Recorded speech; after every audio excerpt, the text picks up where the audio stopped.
नमस्कार मित्रों, मैं एसवी भारद्वाज आपका एक बार फिर से स्वागत करता हूं। कुंभ राशि के लिए दोस्तों कैसा रहेगा अक्टूबर का महीना, जानते हैं दोस्तों इस चर्चा से।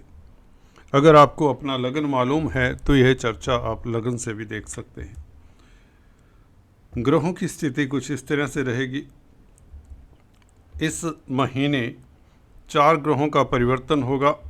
सबसे पहले बुध ग्रह का परिवर्तन होगा दोस्तों। 10 तारीख को बुध तुला राशि में प्रवेश कर जाएंगे और इसके पश्चात 13 तारीख को शुक्र तुला राशि से निकलकर आपके कर्म भाव में आ जाएंगे और 17 तारीख को तुला राशि में सूर्य का प्रवेश होगा और साथ ही साथ 20 तारीख को मंगल पंचम भाव से निकलकर कर्क राशि में छठे भाव में गोचर करेंगे और सूक्ष्म परिवर्तन, नक्षत्रों के परिवर्तन भी होंगे, जिसमें महत्वपूर्ण रहेगा 3 अक्टूबर का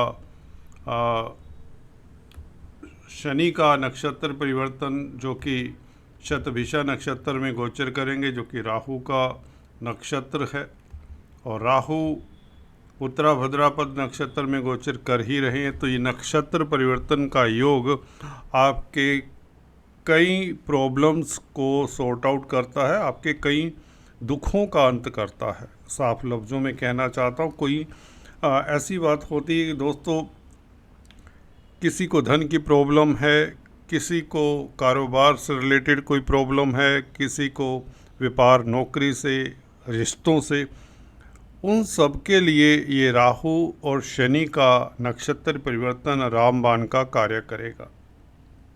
तो चलिए चर्चा को विस्तार से करने से पहले हम आपसे निवेदन करना चाहते हैं, अगर आप फर्स्ट टाइम हमारे चैनल पर आए हैं प्लीज़ सब्सक्राइब इट, लाइक करें, शेयर करें और बेल आइकन के बटन को भी दबाया करें ताकि आपको हमारे सारे अपडेट्स मिलते रहें।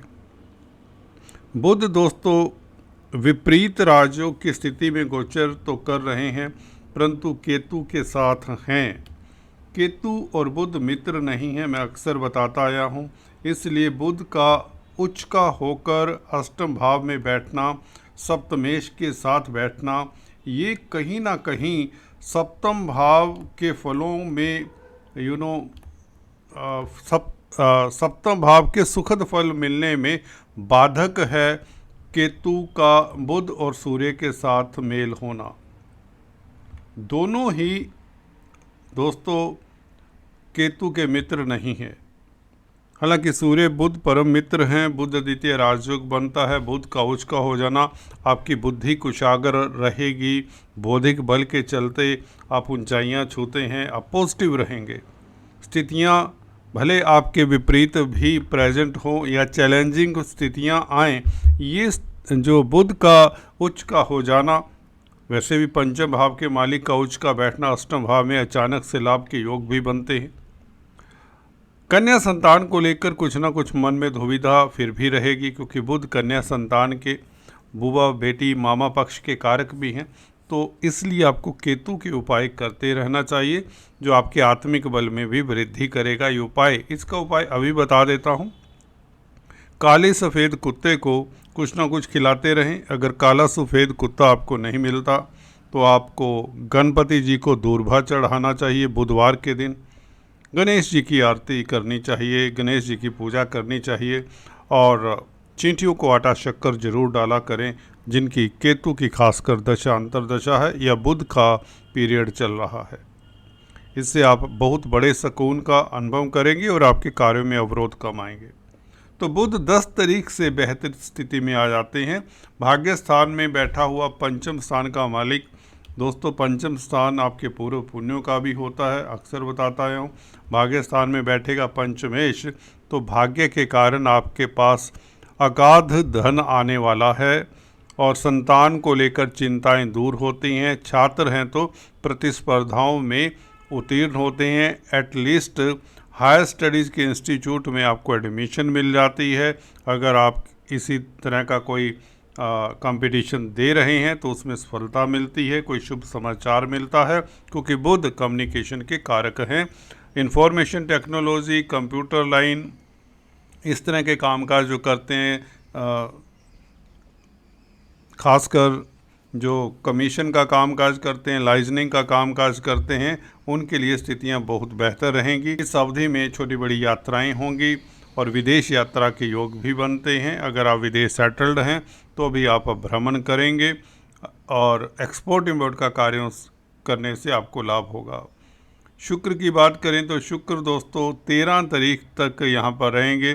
तो 10 तारीख से लेकर 13 तारीख तक, जब ये दोस्तों बुध 10 तारीख यहाँ पर आएंगे और 13 तारीख को शुक्र आगे चले जाएंगे, तो ये 4 दिन 10 से 13 तक लक्ष्मी नारायण राजयोग बनता है। सूर्य हालांकि अभी पीछे होंगे, 17 तारीख को भाग्यस्थान में आएंगे। तो बुध शुक्र अकेले होंगे ये 4 दिन। गजब की स्थिति है ये 4 दिन दोस्तों, ये नोट कर लीजिए डायरी में। इसमें कोई आपका बड़ा कार्य संपन्न हो सकता है, बल्कि होगा। भौतिक सुख प्राप्त होंगे, आपका लव लाइफ उत्तम रहेगा। वैसे भी बुध पंचमेश हैं, शुक्र के साथ पंचमेश का योग बन जाए तो स्त्री वर्ग से लाभ होता है। ग्रह लक्ष्मी का साथ मिलता है अगर आप पुरुष जातक हैं और विवाहित हैं। ठीक है, शुक्र बुध का योग भाग्यस्थान में, भाग्यस्थान का मालिक भाग्यस्थान में 13 तारीख तक, वह भी बुध के साथ नव पंचम योग। नवम भाव का मालिक, पंचम भाव का मालिक दोनों लक्ष्मी स्थान हैं। त्रिकोण स्थान के मालिक एक ही भाव में हों तो आपकी प्रतिष्ठा भी बढ़ती है, समाज में रुतबा बढ़ता है, आप राजनीति में सफल होते हैं। 10 तारीख से लेकर 13 तारीख तक कोई बड़ा आपको अचीवमेंट हो सकता है, राजनीति में है या संतान को लेकर कोई खुशखबरी मिल सकती है, धन की स्थिति बेहतर हो सकती है, अचानक से लाभ हो सकता है, कोई बहुत बड़ी उपलब्धि की ओर आप अग्रसर हो रहे हैं। ये 4 दिन आपके लिए बहुत खास है। हालांकि 13 तारीख तक जब तक शुक्र भाग्यस्थान में हैं आप भाग्यशाली रहेंगे, निश्चिंत रहिए। जब तक शुक्र भाग्यस्थान में हैं आप भाग्यशाली रहेंगे, निश्चिंत रहिए, कोई दिक्कत नहीं आने वाली। इसके पश्चात शुक्र वैसे भी वृश्चिक राशि में होंगे, गुरु से दृष्ट होंगे, ये अच्छी स्थिति हो जाती है।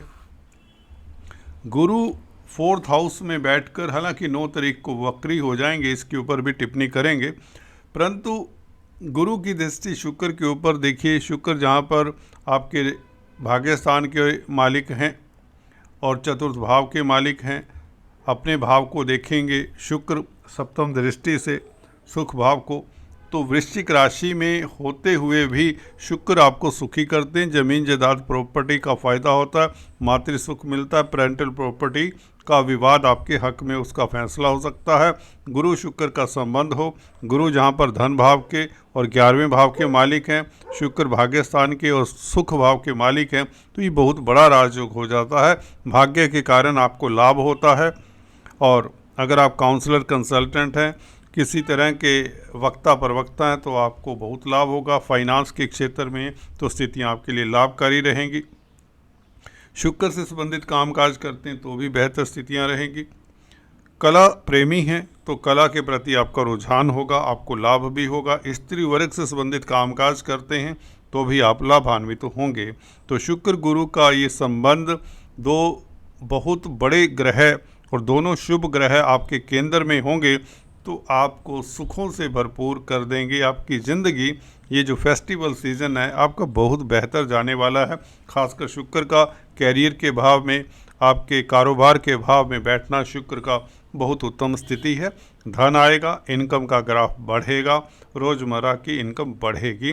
वैसे भी 17 तारीख से सूर्य का भाग्यस्थान में चला जाना, सप्तम भाव का मालिक है सूर्य, केंद्र त्रिकोण राजयोग बनाएगा। हालांकि नीचगत होंगे, परंतु यहाँ पर सूर्य इतने कमज़ोर नहीं होते क्योंकि काल पुरुष की कुंडली में यहाँ पर धनु राशि आती है, तो इसलिए सूर्य यहाँ पर बले ही होते हैं।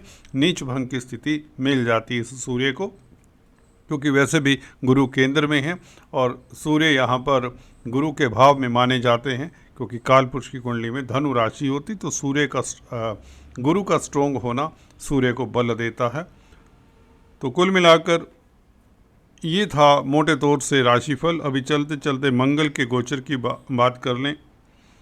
मंगल 20 तारीख तक दोस्तों आपके पंचम भाव में रहेंगे और 20 तारीख के पश्चात ये जब छठे भाव में आएंगे तो ये बहुत उत्तम स्थिति हो जाती है। क्रूर ग्रह छठे भाव में बुरा फल नहीं देते। वैसे भी कर्म भाव का मालिक है सूर्य, तो अर्थ त्रिकोण हुआ ये। छठा भाव दशम से भाग्य स्थान पड़ा, तो छठे भाव में 10th लॉर्ड का बैठना बुरा नहीं होता, ये आपको बता दें। आप अगर सर्विस करते हैं या अधीनस्थ कर्मचारियों को लेकर कोई प्रॉब्लम है, उसका सलूशन मिल जाता है। सर्विस में आपको कोई सलूशन मिल जाता है। मंगल का यहाँ पर बैठना छठे भाव में आपके कामकाज की स्थितियाँ ठीक ही रहेंगी। मंगल यहाँ पर कमज़ोर नहीं होते। क्रूर ग्रह 3, 6, 11 भावों में अच्छा ही फल देते हैं, हालांकि नीचगत हैं, परंतु यहाँ पर मंगल आपको दुखी नहीं करेंगे, सुखद फल देंगे। साफ लफ्ज़ों में कहना चाहता हूँ, विदेशी कामकाज में सफलता 12वें भाव के ऊपर दृष्टि है, तो ये मंगल ठीक ही फल देंगे। और जो भी कोर्ट कचहरी हॉस्पिटल से संबंधित कामकाज करते हैं, सोशल वर्क करते हैं, उनके लिए भी स्थितियां अनुकूल होती हुई दिखती हैं 20 तारीख के पश्चात। परंतु आपकी दशा अंतर्दशा का भी बहुत गहरा रोल है। और शनि राहु के नक्षत्र संबंध की हम बात अक्सर कर चुके हैं। यहाँ पर शनि बहुत लाभकारी स्थिति में आ जाते हैं। 3 अक्टूबर से शनि का शतभिषा नक्षत्र में प्रवेश, धन की स्थिति बेहतर होती है, आपके कॉन्फिडेंस में वृद्धि होती है, दुख संताप खत्म होते हैं। बेसिकली शनि राहु का ये संबंध कहता है। राहु का द्वितीय भाव में बैठना आपको अचानक से लाभ के योग बनते हैं, घर में मांगलिक कार्य के योग बनते हैं। और गुरु चतुर्थ भाव में बैठकर 12वें भाव को देख रहे हैं, शुक्र से दृष्ट रहेंगे 13 तारीख से। तो इसका मतलब ये है सुखेश का सुख भाव को देखना, गुरु का देखना, तो लाभ होगा और जिससे आपकी सुख संपत्ति बढ़ेगी, भौतिक सुख बढ़ेंगे और घर परिवार में कोई मांगलिक कार्य के योग बनेंगे। बल्कि चांसेस हैं कि घर परिवार में आपके मांगलिक कार्य हो सकता है और आपके तीर्थाटन के योग बन जाते हैं। शुक्र से जब गुरु दृष्ट हो और गुरु 12वें भाव को देखे और भाग्य भाव में बुध शुक्र सूर्य का योग बने, खासकर बुध शुक्र का, तो ये आपको धर्म कर्म के प्रति भी आसक्त करता है। धर्म कर्म के प्रति आपकी आस्था बढ़ जाती है।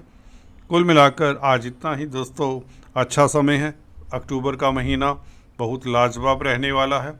अगर आपको फिर भी एक आध उपाय करना है तो केतु के उपाय बता चुका हूँ। सूर्य के निमित्त गुड़ गेहूं का दान रविवार के दिन कर दिया करें, मंदिर में करें या किसी गरीब को दें। और मंगलवार के दिन आप सुंदरकांड का जाप सुन सकते हैं या पढ़ें तो बहुत अच्छा रहेगा, ताकि आपके कार्यस्थल में कोई अवरोध ना आए। हालांकि ऐसी स्थिति बनती नहीं है, क्योंकि ग्रहों की स्थिति शुक्र बुध गुरु शनि राहु ये सभी उत्तम हैं। तो मोटे तौर से आपके लिए स्थितियां लाभकारी हैं। आज इतना ही, फिर से मिलते हैं। Please to subscribe, like and share.